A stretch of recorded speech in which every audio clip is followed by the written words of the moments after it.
রুটিটা পুড়ে কি অবস্থা দেখো, মানে কি বলবো, কিছু বলার নেই।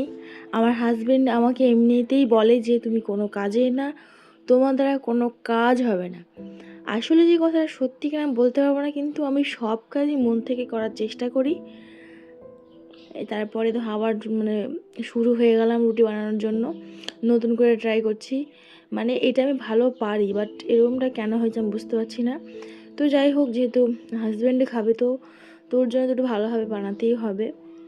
আসলে ও মানে আমি যেটাই করি না কেন, তখনই এসে মাঝখানে এসে বলবে তোমার দ্বারা কোনো কাজ হবে না। তো যাই হোক, আমি যেভাবে সেভাবে মানে কম বেশি ভালো মন্দ করে রুটি বানিয়ে নিলাম।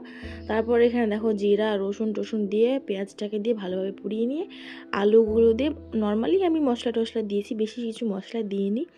তারপর দেখো ভালোভাবে রান্না করে নিয়ে এই যে রেডি আলু পরোটা। তো টাটা।